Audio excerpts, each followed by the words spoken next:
Estimados alumnos del primer grado de secundaria, muy buenos días, bienvenidos a nuestra octava semana en donde haremos nuestra clase de repaso.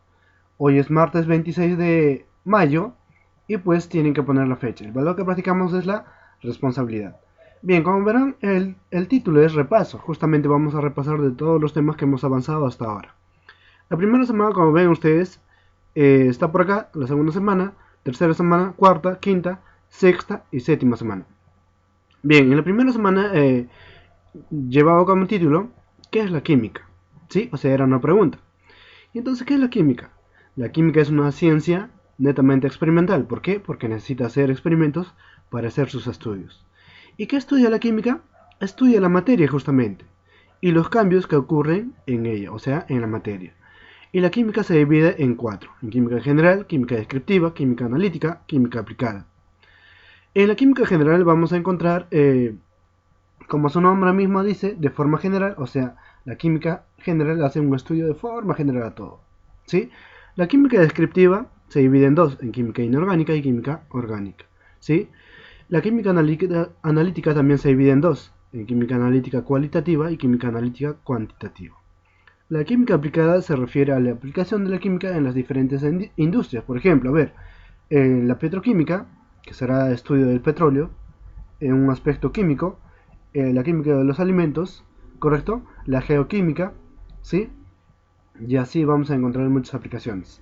En la segunda semana habíamos hecho acerca del método científico, en donde sabíamos sabemos que el método científico es un conjunto sistemático de normas o pasos para hacer una investigación. Por ejemplo, ¿cuáles son esos pasos?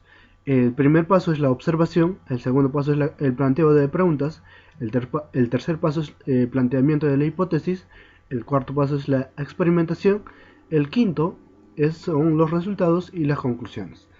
A ver, profesor, ¿esto me da un ejemplo? Sí, correcto, muy bien. Te voy a dar un ejemplito para que puedas entender mejor. Por ejemplo, si nosotros queremos hacer una plantita, ¿no es cierto? Y bueno, tenemos que hacer un estudio empleando el método científico. Entonces lo primero que hacemos es observarla, la plantita, por ejemplo, si tiene raíces gruesas, si tiene tallo grueso, si tiene hojas largas, si tiene flores, si tiene frutos, observamos primero, ¿sí? Luego nos planteamos preguntas. Planteamos preguntas como, a ver, ¿cómo es que crece esta planta? ¿Dónde crece esta planta? Eh, ¿Podrá crecer esta planta en la sierra, en la selva? ¿Sí? Son preguntas que nos hacemos. Y la hipótesis, pues de acuerdo a lo que hemos observado, planteamos nuestra hipótesis, que es una afirmación. ¿Y en qué consiste eso? Por ejemplo, yo digo, ¿no? Pues que esta planta tiene tallos gruesos y pues por lo tanto crece en la selva. Por ejemplo, ¿no? Es una afirmación. Sin embargo, luego hacemos la experimentación. ¿Cómo hacemos la experimentación? En este caso, comparamos. Comparamos con otras plantas que viven en la selva y vemos si de verdad tienen tallos gruesos, tienen hojas verdes. Hacemos una comparación. ¿Correcto? Bien. Luego de esta experimentación, o sea, hacemos la comparación, obtendremos resultados. Y estos resultados justamente vienen de los experimentos. Y así sacamos nuestras conclusiones. Esto fue la segunda semana. La tercera semana avanzamos acerca de las sustancias peligrosas, en donde habíamos visto este tipo de rombos. Estos son pictogramas, los cuales nos enseñan, por ejemplo, a ver, supongamos que un camión cisterna viene llevando petróleo y va a tener algunos de esos pictogramas. Por ejemplo, este. ¿Ya? Bien, si por ejemplo observamos este, que es una personita, y pareciera que por acá explotó algo. ¿Sí? ¿Qué significa esto? Significa que esa sustancia que se está transportando en ese camión, ¿qué significa? Que es peligroso para la salud. Si observo esto que parece una cabeza de un Saiyajin, ¿qué significa? Que es una sustancia comburente. ¿Qué significa esto? Que tiene la capacidad de arder, o sea, prende fuego y de explotar, ¿sí? Que puede explotar, ¿sí? Y si vemos fuego prácticamente, esta sustancia es inflamable, ¿correcto? Por ejemplo, el petróleo o la gasolina. Si observamos esta calaverita en el camión cisterna, ¿qué diremos entonces? Diremos que esa sustancia que se está transportando es de toxicidad aguda. ¿A qué se refiere con esto? Se refiere a que es muy tóxico, nos puede causar la muerte, ¿correcto? Sin embargo, si solo encontramos este signo, esto significa que la sustancia que se está transportando es tóxico, ¿sí? No es tan tóxico como este, sin embargo, sí tiene toxicidad. Si vemos un arbolito prácticamente que no tiene ramas, que está prácticamente seco y con un pescadito así muertito, ¿qué significa esto? Significa que es dañino para el medio ambiente, ¿correcto? Bien, la cuarta semana habíamos hablado acerca de la historia y evolución de la química. Y bueno, en donde vimos que la química se originó en Egipto. ¿Que la química se originó en Egipto? Sí, correctamente. ¿Sí? Y bueno, después los griegos trataron de explicar, por ejemplo, cómo era la materia. Si era redonda, si era cuadrada, si era cúbica, cómo era la materia, ¿no? Sin embargo, estos griegos eran filósofos, pues, ¿no? E intentaron explicar la materia con pensamientos filosóficos. Luego aparecieron los primeros alquimistas, los alquimistas que eran los primeros químicos, justamente. Y estos señores, los alquimistas, se preocupaban mucho por encontrar la piedra filosofal. ¿Y qué era la piedra filosofal? Pues la piedra filosofal era una especie de piedra, justamente como su nombre dice, pero que al mezclar esta piedra o tocar con otra piedra, por ejemplo, lo convertía a oro, todo lo que tocaba. ¿Sí? Esa era la piedra filosofal. Pero no lo encontraron. Ya, luego su otra preocupación era encontrar el elixir de la vida. ¿En qué consistía? Consistía en obtener una sustancia el cual nos pueda permitir vivir por la eternidad, ¿sí? Y jóvenes, en eso consistía eso. Pero nunca lo encontraron. Bien, luego surge la teoría del flogisto, el cual prácticamente explica la combustión. Bueno, trataron de explicar la combustión, cómo sucede la combustión. Por ejemplo, tenemos una madera, hago combustionar, o sea, le prendo fuego, y pues posteriormente de la combustión se produce ceniza. ¿Qué ocurrió ahí? Que en el humo prácticamente la madera perdió el flogisto, o sea, como su almita, ¿no? A eso le llamaban flogisto. ¿Y por qué su almita, profesor? Porque prácticamente si tenemos madera y la ceniza comparamos, deberían tener el mismo peso. Sin embargo, no tienen el mismo peso. Entonces, ¿qué quiere decir?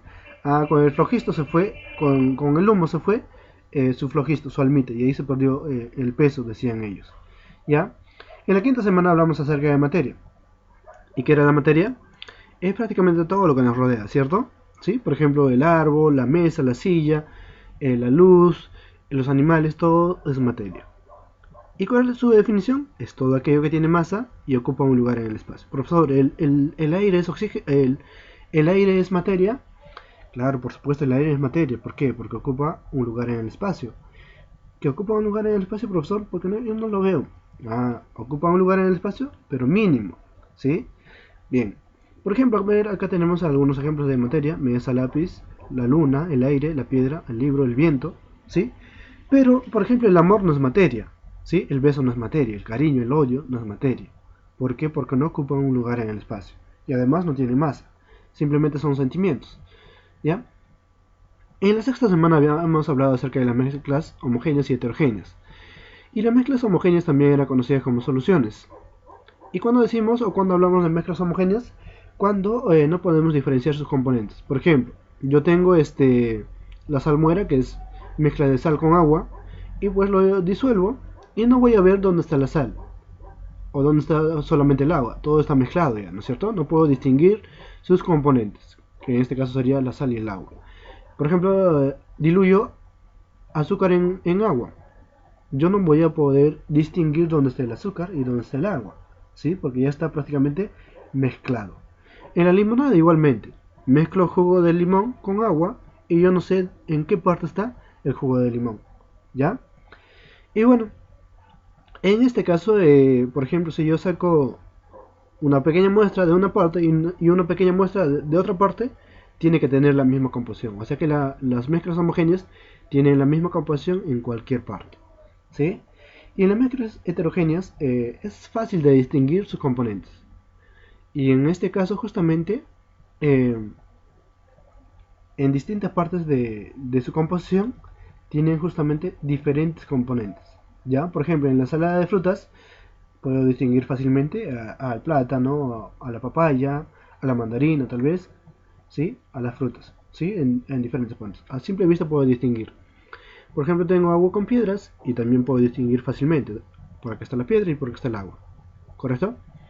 En la séptima semana hablamos acerca de las propiedades de la materia, que eran 4. Las propiedades generales, particulares o específicas, extensivas e intensivas. Las propiedades generales se pueden dividir en dos, en propiedades físicas y en propiedades químicas. Bien, las propiedades generales es aquella que toda materia posee. Por ejemplo, toda materia presenta la masa, ¿sí? Toda materia tiene masa. Toda materia también tiene volumen, ¿ya? Y dentro de estas podemos encontrar las propiedades físicas y químicas. Las físicas, para identificar las propiedades físicas no hay necesidad de cambiar la materia. Por ejemplo, los estados de la materia. A ver, yo quiero saber el estado del hielo, por ejemplo, ¿no?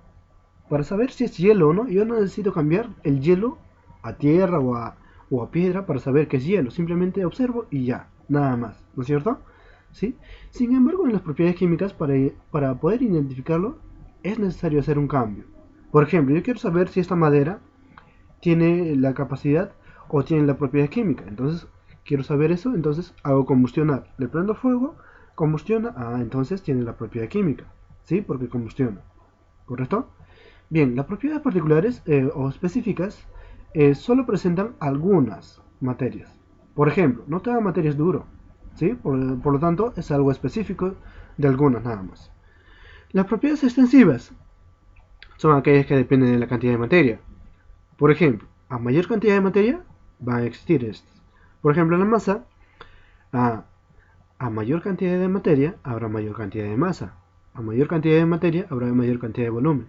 Por lo tanto, son propiedades extensivas. Las propiedades intensivas son aquellas que no dependen de la cantidad de materia, también conocidas como independientes de la cantidad de materia. ¿Sí? Por ejemplo, la elasticidad de un cuerpo. Yo tengo un pequeño trozo de elástico y una mayor cantidad de materia de materia elástica. El pequeñito es elástico. Si yo tengo una mayor cantidad, también será elástico. O sea, siendo pequeñito o grande, es elástico. ¿Sí? O sea, no depende si es mayor cantidad de materia o menor cantidad de materia. ¿Ya? El olor de una fruta, por ejemplo, una pequeña fruta, un pequeño trozo, tiene el mismo olor que la fruta entera, por ejemplo. ¿Sí? El color de la mesa, por ejemplo, un pequeño trozo tiene el mismo color de toda la mesa. No depende si hay mayor cantidad de materia o menor cantidad de materia. Igualmente el sabor, ¿no es cierto?